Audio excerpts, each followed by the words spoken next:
Hi, everybody. Welcome back to GSX2022, Atlanta, Georgia. Chuck Harold, SecurityGuideTV.com. My next guest, what's your name, sir? My name is Larry Reed with ZK Teco's USA operation. And give us your website. Yeah, www.zktecousa.com. zktecousa.com. Beautiful. Now, here's your tough question. The booth number. I don't know. You're the founder and CEO. I know. I just came here last minute. It's a marketing issue. It's not a big deal. We'll find them. I saw your booth. Nice looking booth, by the way. Yeah, thank you Just very much. Look for the big logos and the Z. The Z. It looks really good. All right, now, what do you guys do? Yeah. Well, it's really a matter of what we don't do, actually. Oh, because, interesting. All right. We have probably the most complete, dependable, customizable physical security product line that ranges from door access controllers to biometrics that we all own our own algorithms, as well as having entrance control systems like turnstiles, walk-through metal detectors. So, yeah, we pretty much cover every single access point. So we really are a one-stop for any particular distributor or dealer looking to reduce the number of phone calls. I was going to say, are you more of a distributor, dealer, or manufacturer, or combination? Yeah, no, we are clearly just a manufacturer. We have 50 locations throughout the world. Wow. And here in the U.S., we sell primarily through distribution, and most all the distributors throughout the U.S. carry that's kind our of products. the model, right? Yeah. Now, would I recognize your turnstile under a different brand? Yeah. Do you brand it, or is it your brand, or do people buy it? Again, Chuck, we have many, many different products. So not all the products necessarily are private labeled under third party, but many are. For instance, we are one of the world's largest biometric time clock manufacturers, and you wouldn't know it because all the big payroll companies have their names on our products. Oh, I love to talk to people like that. And you're the founder and CEO.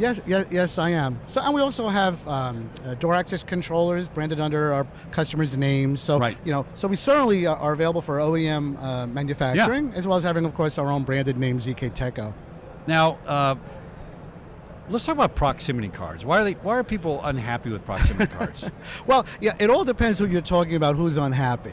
Because for decades, the dealers have been very happy with proximity cards because it's a nice source of recurring revenue. It's a consumable. That's right. And it's like a piece of gum. Well, it's true. And in many cases, end users really don't have the in-house expertise, so their dealer makes the recommendations. Right. And dealers always have good hearts, but they also have to pay their bills. So prox cards to a dealer have always been a very nice source of recurring revenue. Right. But to the end users, I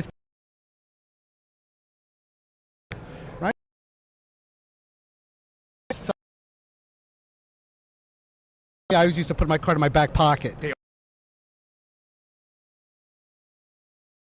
Come back this way a little bit so you're in frame. There you go. So there's the cost perspective, of course, for placing the cards from an end user, and then there's also the security breaches that can occur. Could COVID contribute to this? If people say, hey, wait a minute, I don't want to touch that card, I got COVID on it. Well, to a lesser extent, people are going touchless, but naturally anything that you own or hold in your hands, whether it's a metal key or a plastic card, they can be lost, stolen, misappropriated. I could say, hey, Chuck, do me a favor. I forgot my badge. Can you please let me in? And you and I are friends. We've been working together for 10 years. Right. You know the likelihood of me doing anything bad with your card is very unlikely, but you never know. And I may drop your card or lend it out as well. So with the prox cards now, they are a concern for me looking at alternative touchless surface. More popular. Well, I always thought it should have been more popular earlier. Yeah, Technology's been here a while to do it. Bluetooth, I think, is the way. Is Bluetooth solid for this sort of thing? I mentioned before how comprehensive our product line is. When people say who are your competitors, rather than come out with a vendor, I usually say our number one competitor is actually change.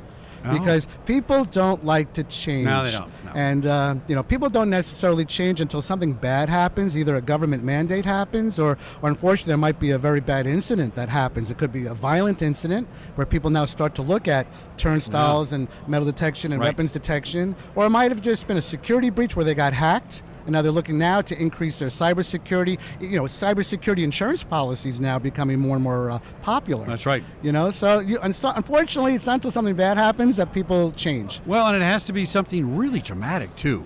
Yeah. It can't be just like a minor disruption. It has to be something like worldwide. And you know what? By the way, COVID was a worldwide disruption. Yeah. And I'm hearing people talk about issues. A consultant guy I know is getting calls from hospitals in Thailand saying, we have a lot of access control and violence problems here. Well, stand in line, everybody does. No, you don't get it. We've never had that in our history. Exactly. It's something that doesn't happen in Thailand, and now it does because we all experienced one event. Everybody's upset.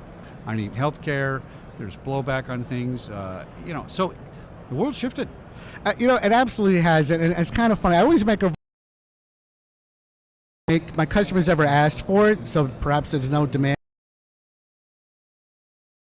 Insurance salesman, right? The very first one. Because That's if you right. think about it, I'm driving my car, I'm very happy. I've never gotten into an accident. That's right. My friends have never gotten into an accident. Right. Some guy comes over to me and says, would you like to buy some car insurance? It's only a couple $100 a month. And I'd say, you're crazy. Why do I need that? And all of a sudden, sure as heck, I get into a car accident, my car is totaled, and now I'm out $20,000. That's true. I call back my car insurance salesman. So it's only because of liability that the government requires you, because God forbid you hit somebody or someone's hospitalized, the government at least wants to make sure you have it.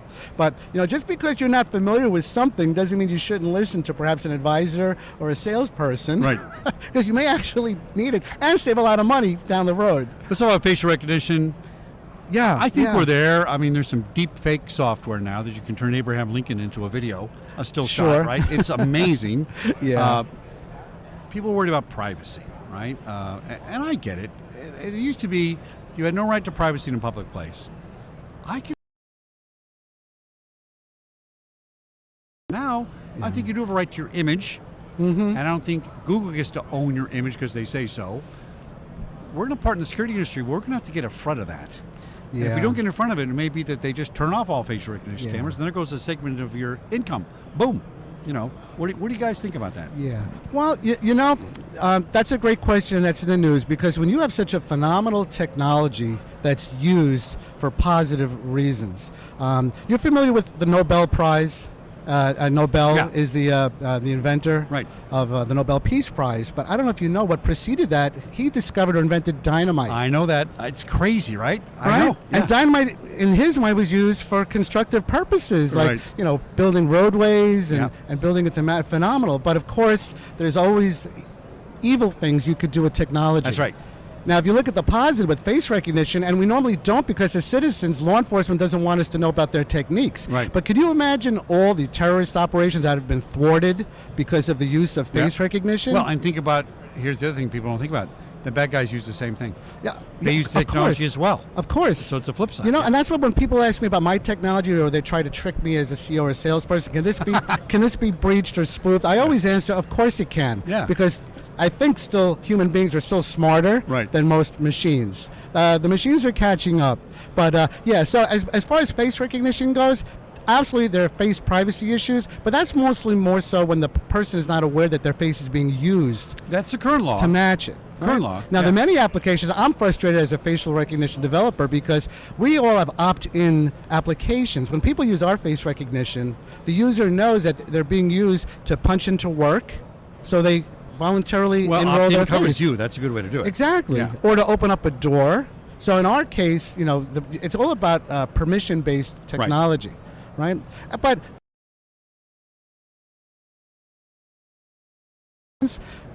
many of the users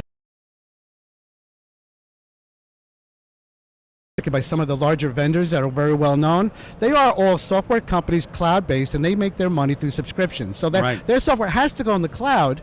So end users assume face recognition means my face is in the cloud and that the vendor has access to it. Right? Yeah. I would encourage that end user keep all that face recognition technology inside your network. And so here's a little plug on our company. Our focus is multi-biometric technology, all embedded on a single device. So the device itself inside the customer's network is doing all the biometric recognition. I'm for on-prem. I'm an on-prem guy. I'm not a cloud guy. Yeah. So if you do that, now the end user is in control of that data. Right. The vendor has no access to it. The installer has no access to it. So certainly privacy is of concern. For number one, keep that data inside your network. Right? But I would also suggest if you realize the benefits of biometric technology, no longer having to worry about your card being lost, stolen, or replaced, you want touchless technology. A lot of people don't realize this, but now palm recognition is a phenomenal alternative to face recognition. Non-touch.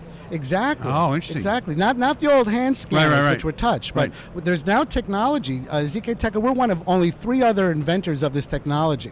Whereas you hold your hand above the sensor, Right. about 8 inches or so, and with an infrared camera, we light up your vein patterns on your palm. Oh, the vein So patterns. palm recognition. I've heard about this. Yes. That's really the most secure, accurate way of recognizing someone. And better than your eye in a way, because you're not doing this and trying. Well, it's a little. People are a little bit more comfortable with it. That's right. And you know, if I waved my hand to your users and I took my face out of the shot, they're not going to say, "Oh my gosh, that's Larry Reed's palm." That's right. You know, so palm recognition is a fantastic alternative. So at ZK Tech, I like it. within a single device, we actually have the ability to read a person's face and or their palm and or their QR code. That's another technology I'd like to. Right.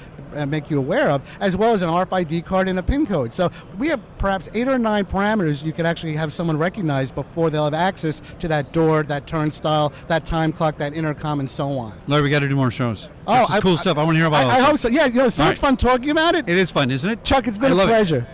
Thank you, sir. Give us your booth number, buddy. What's your booth number? Your booth. I forgot my booth number. I told you that about 10 minutes ago. I forgot that I forgot. Anyway, come look us for our website, though. We have a nationwide network of dealers, of manufacturers, representatives. Our office is in Alpharetta, Georgia. We have a 5,000 square foot user Oh, local. experience All right, center. cool. Please do come and visit with us. You'll have a lot of fun.